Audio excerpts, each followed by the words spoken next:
Bonjour, bonsoir à tous et à toutes, j'espère que vous allez bien. Je suis très heureuse de vous retrouver pour un nouveau partage.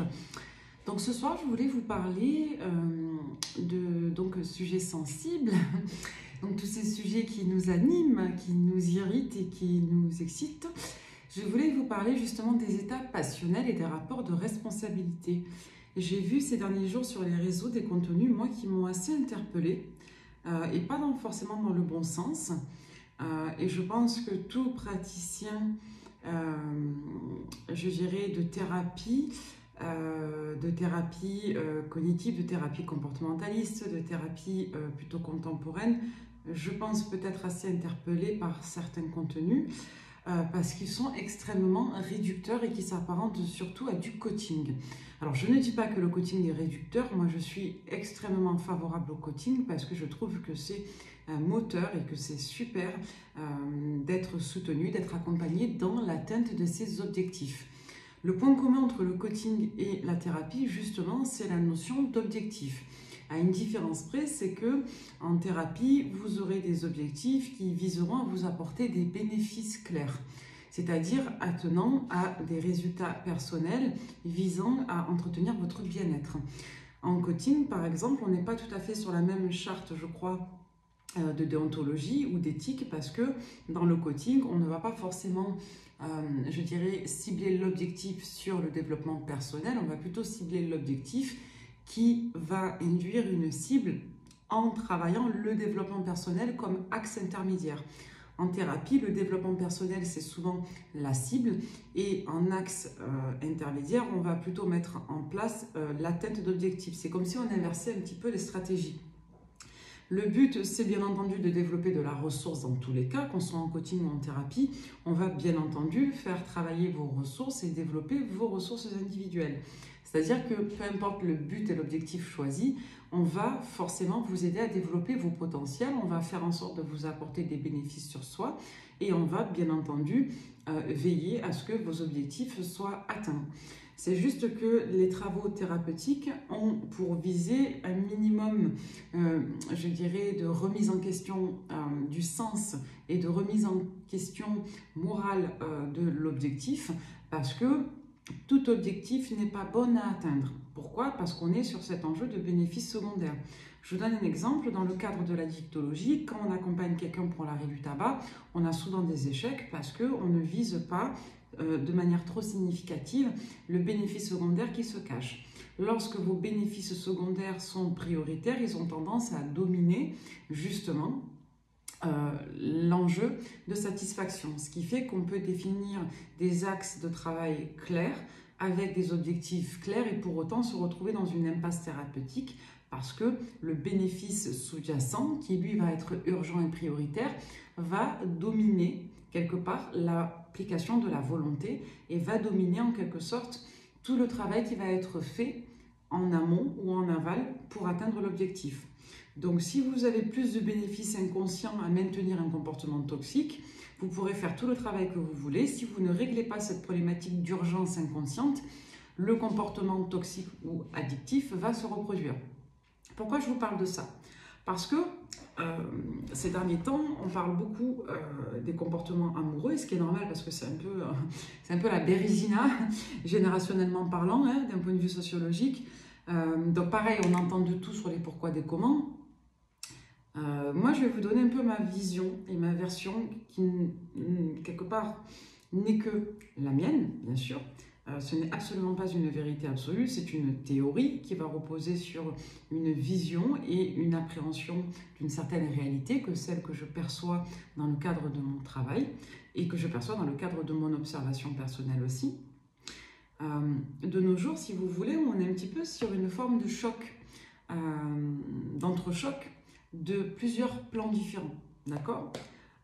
On est dans une ère de civilisation qui s'éveille, mais pour autant, dans cette phase un petit peu de surstimulation, de sursollicitation, de la surémergence du soi, en quelque sorte, dans notre société individuelle et individualiste, on a besoin de se raccrocher à certains repères. Les repères identitaires, ils sont structurels. Ça signifie que l'identité structure, Au même titre que dans une foule, vous aurez besoin de vous rappeler votre prénom pour être identifié par les autres ou pour être distingué des autres. Vous aurez besoin de vous rappeler aussi à vos repères intérieurs, à votre structure identitaire, pour justement vous situer dans toutes ces expériences de vie que vous allez faire. Quand vous êtes face à certaines situations, votre cadre de structure va être une forme de boussole pour vous.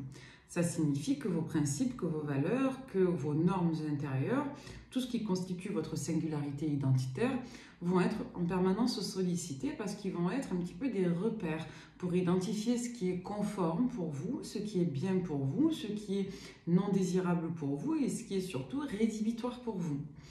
Donc, vous pourrez développer par là même une perception de votre réalité, vous pourrez développer des représentations qui seront bien entendu le reflet de plusieurs influences.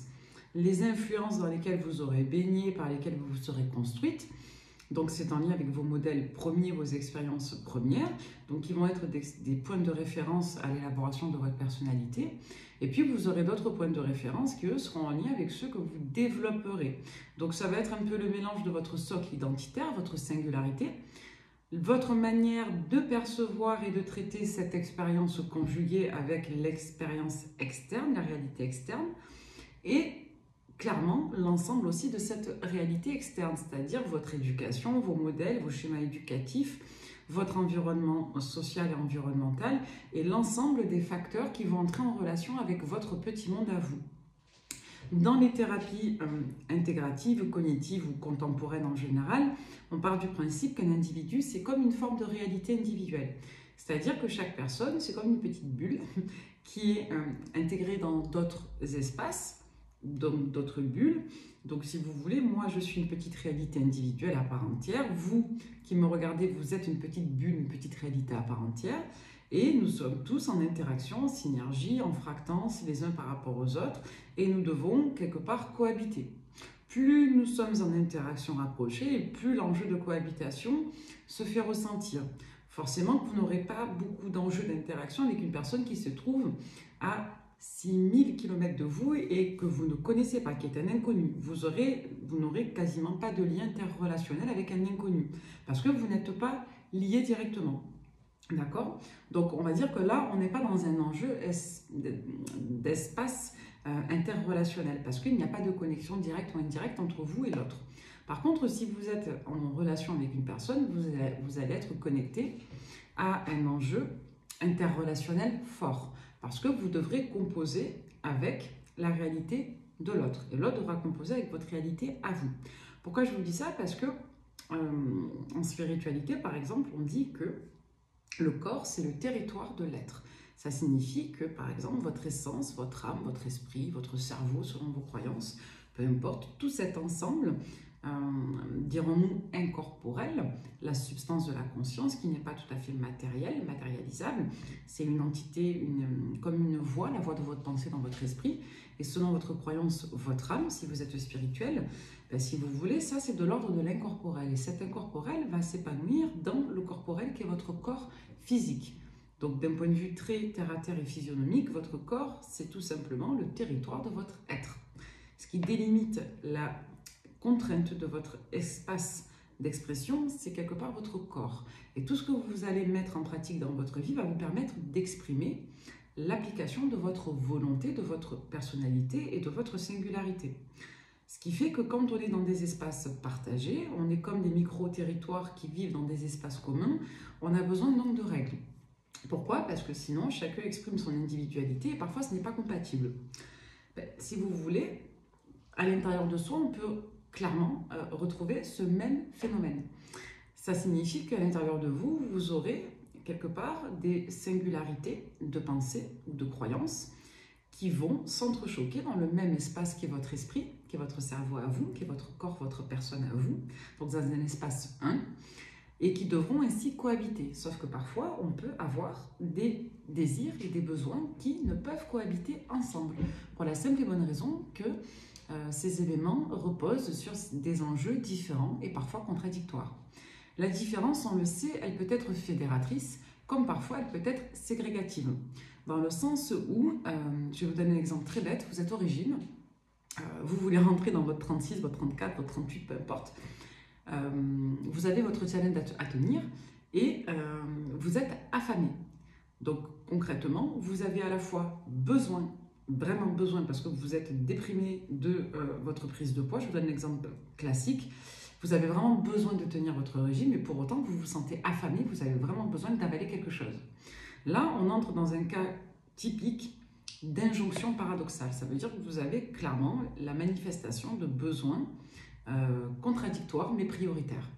Ce qui fait que les deux besoins simultanés, ils vont avoir besoin de trouver justement un alternatif et un compromis. Ce qui fait que deux besoins qui ressortent comme étant contradictoires peuvent, par le biais de l'esprit, par le biais de la théorisation, devenir soit complémentaires, soit quelque part, je dirais, compatibles, d'accord? Et parfois même complémentaires. Je donne un exemple, si vous avez gros appétit et que vous prenez tout le temps du poids et que vous voulez avoir une bonne hygiène de vie pour avoir une santé saine et un corps esthétiquement appréciable selon vos critères à vous, je dis bien, vous allez peut-être apprendre à manger sainement. Ce qui fait que vous pourrez manger des quantités souhaitées sans mettre à mal votre besoin de maintenance de ligne, de contrôle et de gestion de votre ligne. Par exemple, vous pourrez très bien parfois vous permettre de dévorer, je sais pas moi, une salade de fruits, plutôt que de dévorer voilà, 15 fast-food. Vous voyez? Donc je prends des exemples très très bêtes, mais c'est vraiment pour schématiser. Ceux qui me consultent le savent, j'adore employer ce qu'on appelle des métaphores isomorphiques, employer des paraboles ou employer tout simplement des objets de comparaison très enfantins. Parce que plus une explication est simple et plus elle est admise. Et donc elle va être quelque part assimilée. Votre esprit, pour être performant, il a besoin de limiter les intermédiaires. Il a besoin de ne pas perdre de temps à démystifier le sens. Ce qui fait que plus vous allez poser du sens à une situation, à une interaction, et moins vous aurez besoin d'y penser. C'est tout bête. Je vous donne un exemple, la personne que vous aimez vous manque, elle vous manque parce qu'elle n'est pas avec vous. Donc qu'est-ce que vous faites? Vous y pensez, vous y pensez, vous y pensez, vous y pensez. Dès lors que vous la voyez, ben, la personne ne vous manque plus parce qu'elle est avec vous. Donc vous n'y pensez plus. Vous pensez à ce que vous allez faire ensemble, vous allez penser à ce que vous allez faire vous au travail demain par exemple. Je vous donne des exemples tout bêtes, ce qui veut dire que l'esprit vous positionne un centre de focalisation attentionnelle.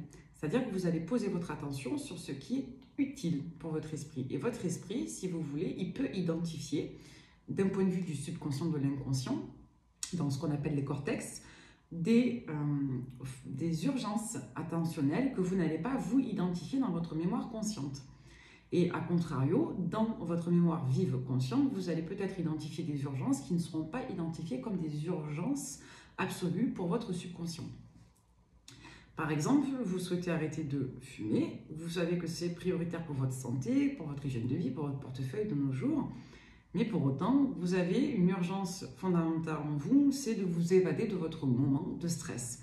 Et vous associez en ritualisation la consommation de tabac à cet exutoire qui est prioritaire à l'instant où vous le ressentez, dans l'urgence. Donc là, on entre principalement dans ce fameux paradoxe des besoins contradictoires. Fin de la parenthèse, tout ça pour vous expliquer qu'une personne peut vibrer des besoins paradoxaux. Pourquoi les couples ne tiennent plus aujourd'hui? Pour cette raison-là. Pourquoi la société, d'un point de vue des relations sentimentales, est extrêmement complexe de nos jours? En particulier parce qu'elle exprime ce paradoxe-là. On a des besoins identitaires, structurels, associés à des représentations archétypales, comme le fait d'être en couple, dans une relation durable et sécure, mais pour autant, on développe des besoins identitaires très associés à l'individualisation. Il y a l'émergence de l'individualité qui fait que parfois, on ressent à la fois le besoin de fonctionner en individualité, tout en ayant des besoins de fonctionnement commun, ce qui fait qu'on va développer des besoins, des désirs, des intérêts qui peuvent correspondre aux deux aspects identitaires. Et ça va créer de la dissociation, ça va créer du morcellement et ça va créer clairement des paradoxes. Bien sûr qu'on peut adorer être seul et adorer être en couple. On peut être en couple et bien entendu prendre soin de soi. C'est pas du tout ce que je sous-entends, j'attends les commentaires. Ce que je vous explique, c'est que lorsque vous développez des besoins exclusifs inhérents à un des aspects et que vous ne générez pas de pont entre les deux, d'alternative, de compromis entre les deux plans, vous pourrez être malheureusement dans une alternance des deux réponses, non pas de manière simultanée et consensuelle, mais plutôt de manière fragmentée. Tantôt vous aurez besoin, je vous donne un exemple, pendant 2 heures de vous comporter comme un partenaire et pendant 2 heures de vous comporter comme une personne célibataire. Moi, je travaille, par exemple, j'ai écrit un ouvrage sur la théorie de l'adultère. C'est un peu particulier, mais l'adultère, d'après moi, ça repose essentiellement sur du morcellement identitaire. Je sais que c'est un peu lourd, raccourci comme ça s'explique, je ferai une autre vidéo si ça vous intéresse dessus.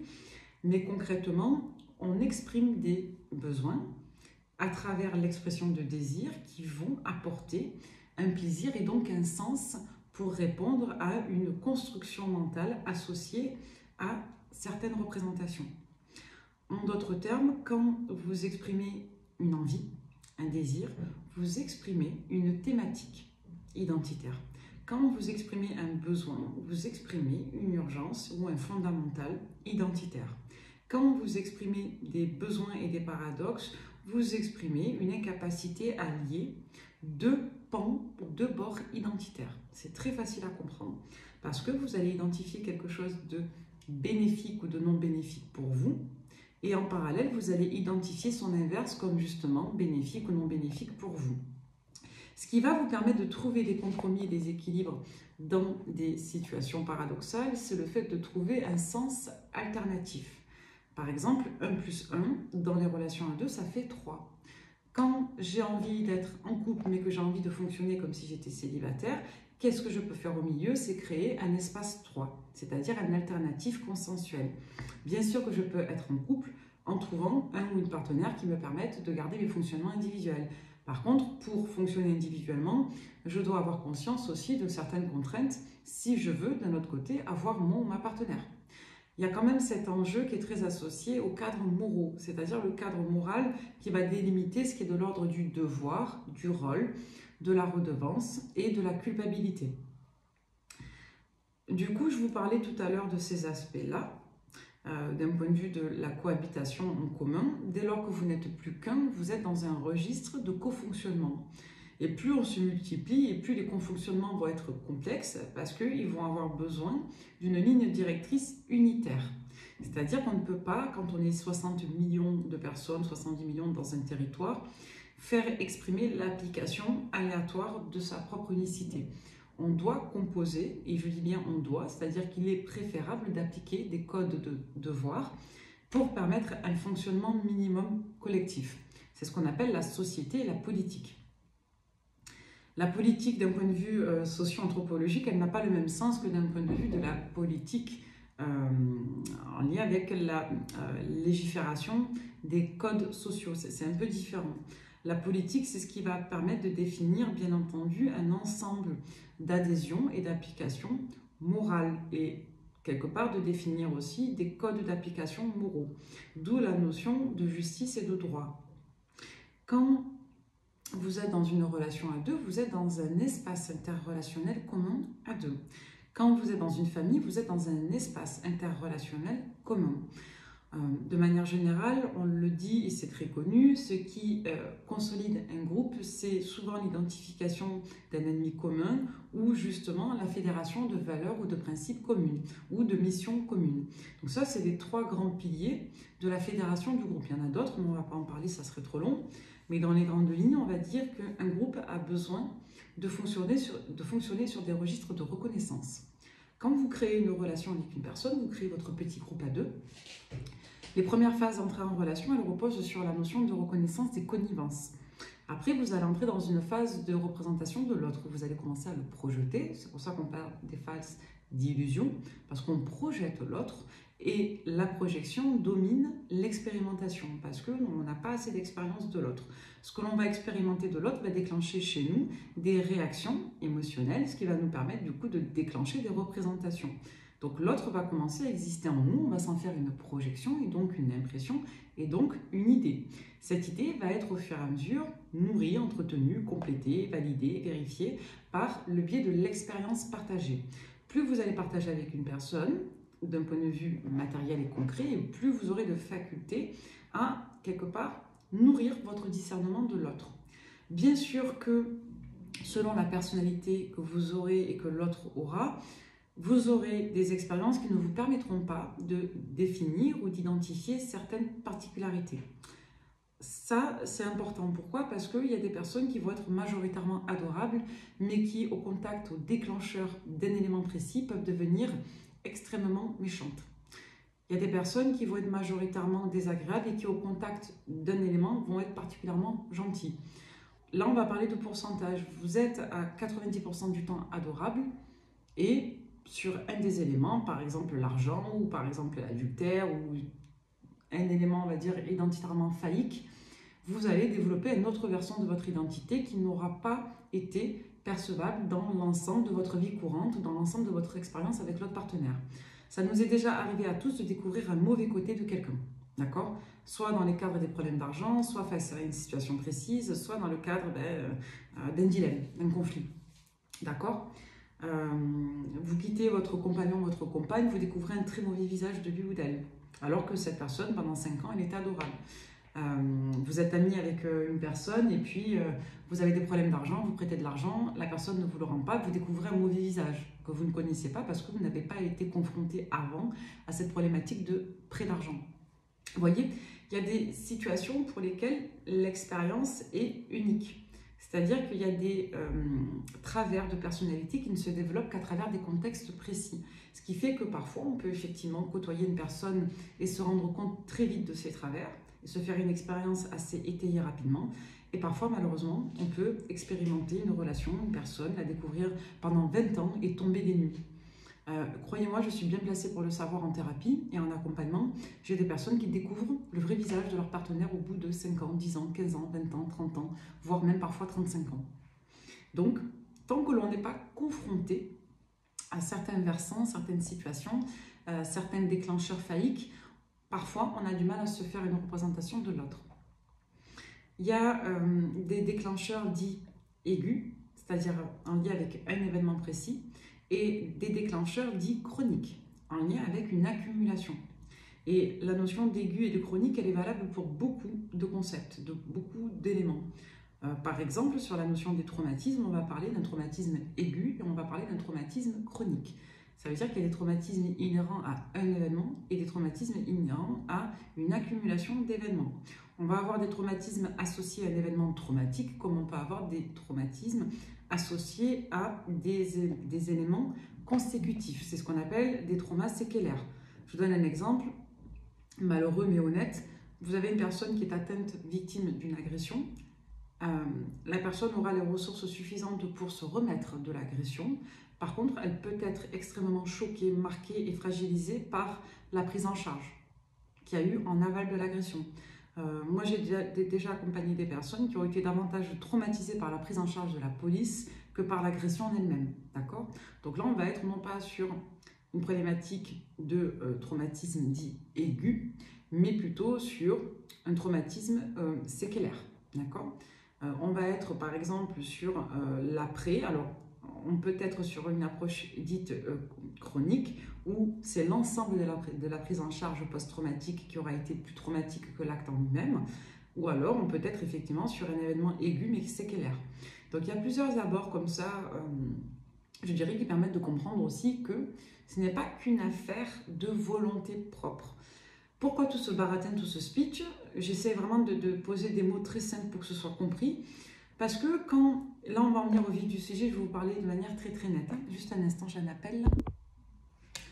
Quand vous avez une personne qui, en relation avec vous, ne vous calcule plus, d'accord? Alors ça c'est le grand débat, la grande polémique. Pourquoi je n'ai pas de nouvelles de cette personne? Alors moi j'ai vu une vidéo il n'y a pas longtemps où il y a une dame qui expliquait que c'est parce qu'il n'est pas amoureux, bien entendu.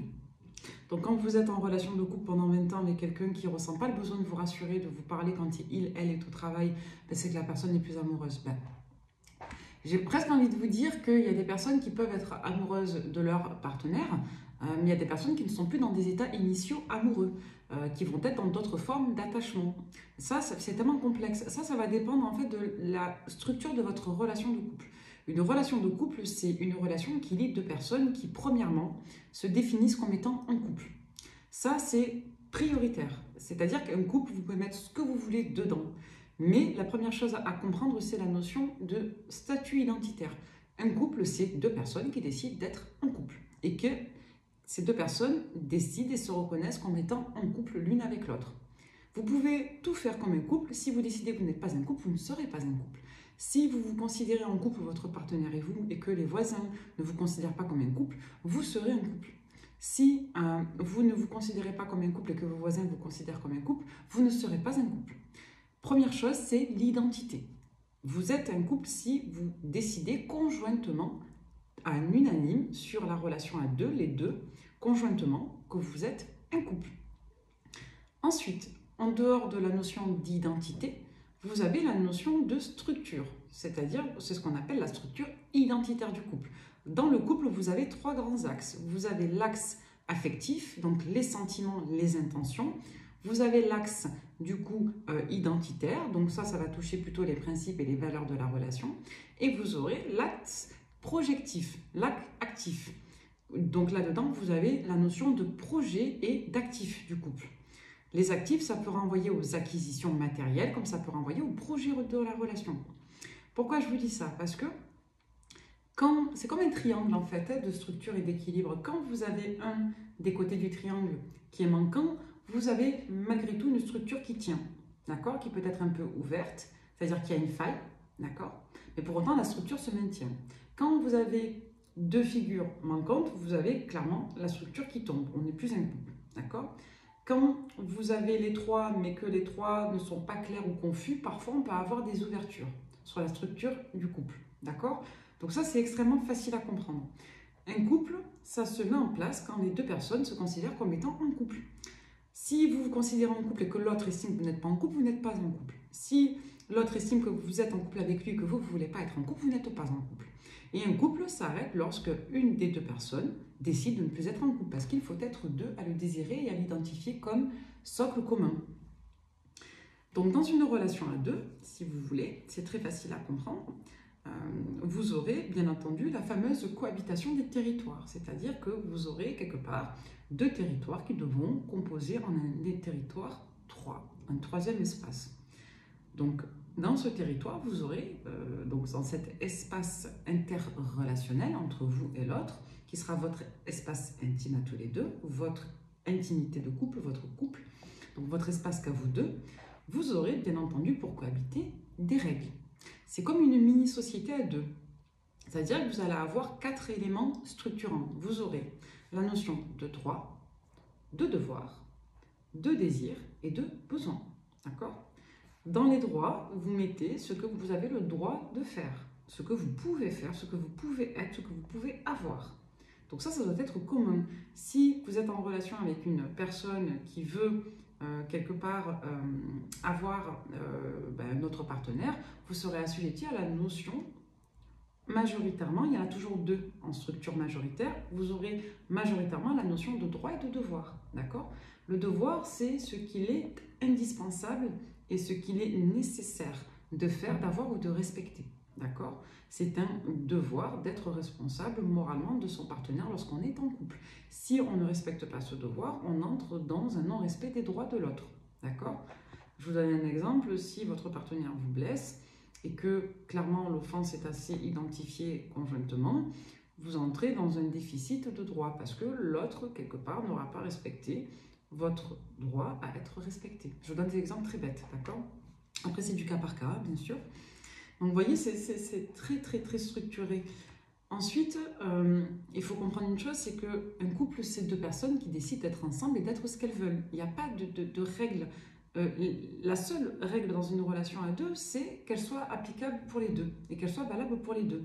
C'est-à-dire que si dans votre couple, vous voulez, je sais pas moi, vivre chacun chez vous, induire d'autres personnes, voyager, ne pas avoir d'enfants, avoir des enfants, en fait, chacun fait ce qu'il veut. Un couple, c'est tout ce que deux personnes décident d'être et de ne pas être ensemble, conjointement. Mais ça doit être conjoint, c'est tout. Là où le bas blesse, c'est lorsque l'on n'est plus dans des comportements conjoints. Et c'est là que moi je vais vous parler de ce qu'on appelle la disponibilité psychologique. Dans une relation à deux ou à l'autre, on a besoin d'être un minimum disponible sur un registre affectif et psychologique.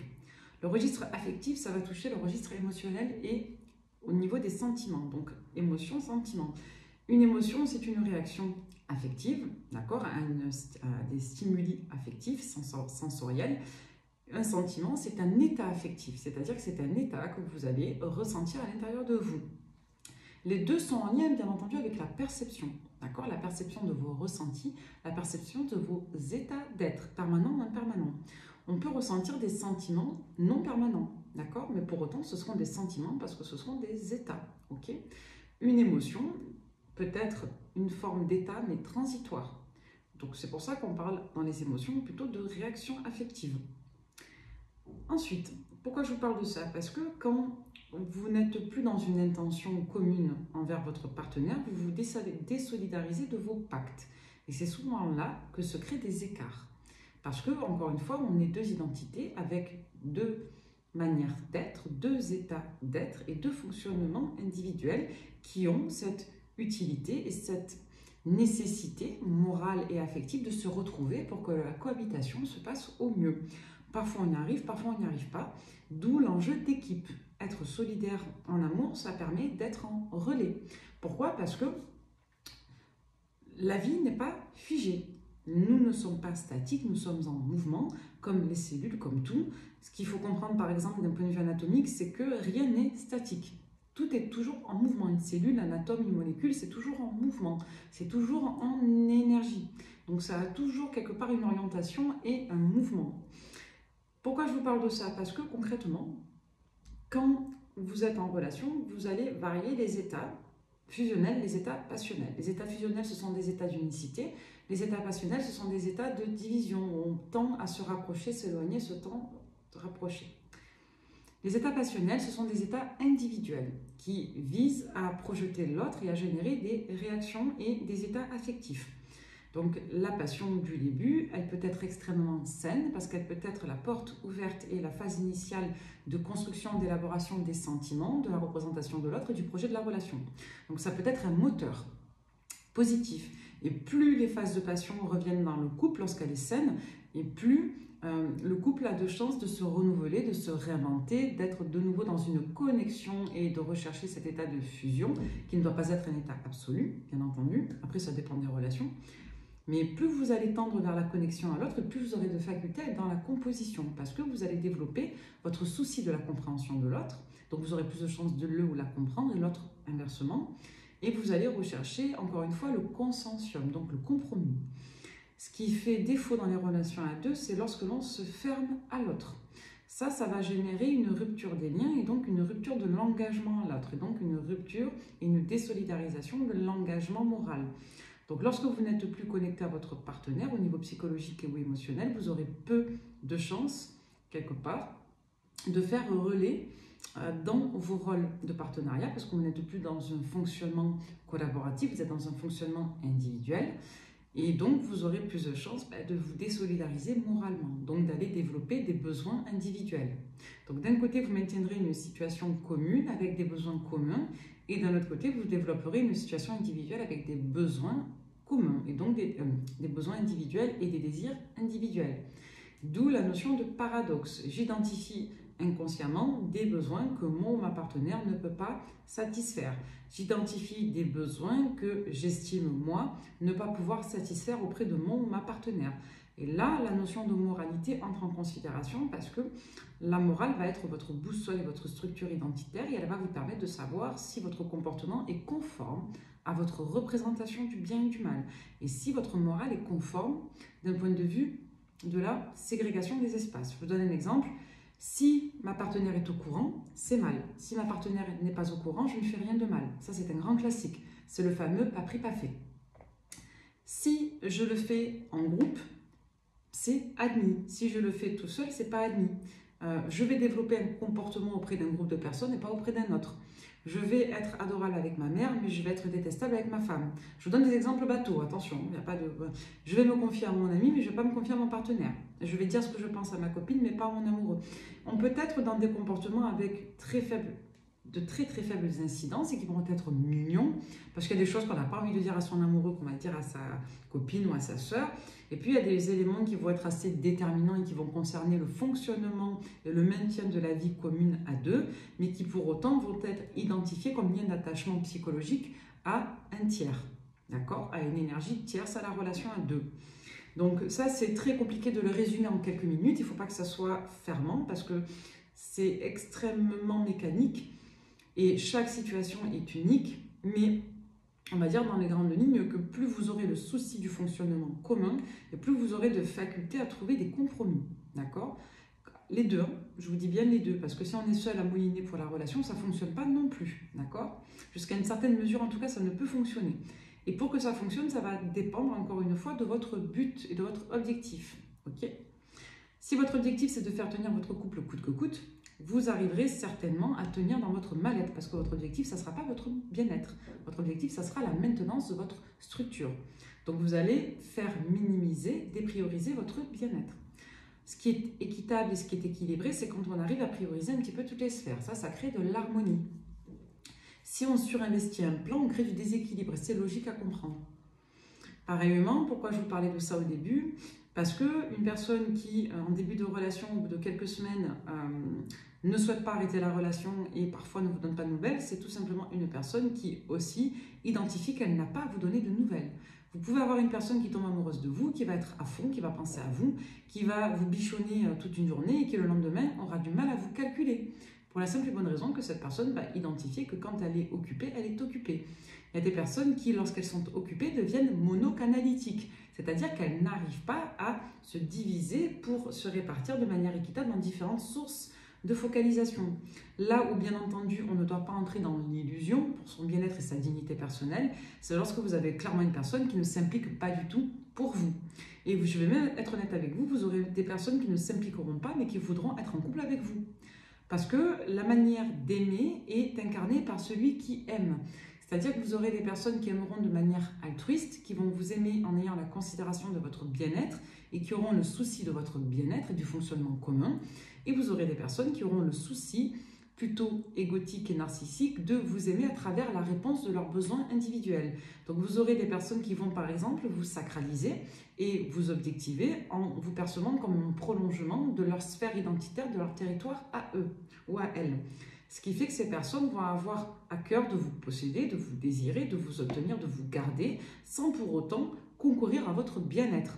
Donc vous aurez des personnes qui vont vous parler quand elles auront envie de vous parler, parce que ça leur fait du bien à elles, mais qui n'arriveront pas à vous parler quand ça vous fera du bien à vous. Parce qu'il y a une sphère empathique qui est rompue. Pas forcément parce que la personne ne vous aime pas, mais parce qu'elle ne vous aime pas de manière saine. Et ça fait toute la différence. Vous aurez des personnes qui vont vous adorer, vous aimer sur des registres égotiques, mais qui pour autant, de leur point de vue à elles, vous aimeront réellement. C'est juste que de votre point de vue à vous et d'un point de vue thérapeutique, elles ne vous aimeront pas, parce qu'elles ne vous aimeront pas de manière altruiste, de manière bienfaisante. Donc je pense qu'il faut faire un peu attention à ce type de notion, parce que on n'est pas dans Beverly Hills, on n'est pas dans Melrose Place, on n'est pas dans le monde des bisounours. Bien sûr que vous aurez des gens qui vont vous aimer, mais qui vont vous aimer extrêmement mal. Et vous aurez des gens qui vous aimeront d'une manière extrêmement nocive. Mais pour autant, ces personnes vous aimeront. Vous avez des individus qui vont être persécutés, qui vont être paranoïaques, qui vont être jaloux, qui vont être méprisants, qui vont être maltraitants, mais qui pour autant voudront coûte que coûte vous garder dans leur vie. Parce que ces personnes vous aimeront à leur manière à elles. On n'est pas là pour dire ce qu'est l'amour le mieux ou l'amour véritable. Moi, je pars du principe que l'amour véritable est l'amour bienfaisant, l'amour ouvert est l'amour protecteur, et l'amour partagé, mais dans la vie réelle et dans la vie physique, vous aurez des personnes qui ne seront pas en capacité de vous aimer de manière saine. Et c'est ça plutôt qui est important de comprendre. C'est pas de savoir si la personne est amoureuse ou pas, parce que les 3/4 du temps, les états amoureux sont très vite dépassés. On est plutôt dans de l'attachement profond. La question, c'est de savoir si la manière dont l'autre vous traite vous convient. Quand vous vous posez des questions sur ce que l'autre ressent, pense, c'est une manière pour votre esprit de vous demander si l'autre se soucie de vous. La question, c'est pas de savoir si l'autre se soucie de vous pour votre bien-être moral à vous. La question, c'est de savoir si l'autre se soucie de vous pour que vous puissiez savoir si l'autre mérite votre place morale ou pas. Ça, c'est très important. La question, c'est pas de savoir pourquoi l'autre ressent ça juste à titre informatif. La question, c'est de savoir pourquoi l'autre ressent ça pour que vous génériez, vous, une réaction, pour que vous génériez une adaptation, pour que vous puissiez définir si c'est positif pour vous, si c'est admis pour vous, si c'est rédhibitoire pour vous ou si c'est satisfaisant pour vous. C'est pas plus compliqué. Appropriez-vous votre propre référentiel. Quand vous vous posez des questions sur l'autre, c'est pour savoir si l'autre vous convient en priorité. C'est très important. C'est de ne pas tomber dans cette espèce d'obsession du territoire de l'autre. Je veux savoir à quoi l'autre pense, je veux savoir ce qu'il fait, je veux savoir avec qui il couche, je veux savoir s'il tient à moi. Oui, mais encore une fois, le sens. Pourquoi? Pourquoi? Pour rassurer votre narcisse ou pour mieux cohabiter avec la personne? Si vous êtes tout le temps en demande d'informations, posez-vous la question de savoir pourquoi les informations que vous obtenez ne stoppent pas la démarche. Parce qu'on va être plutôt sur un enjeu de possession de l'autre, on ne va pas être sur un enjeu de cohabitation avec l'autre. Et c'est là que les relations souvent deviennent dysfonctionnelles. D'accord? Donc, merci de m'avoir écouté jusqu'au bout. J'espère que ce contenu vous plaira. Bye bye, à très vite.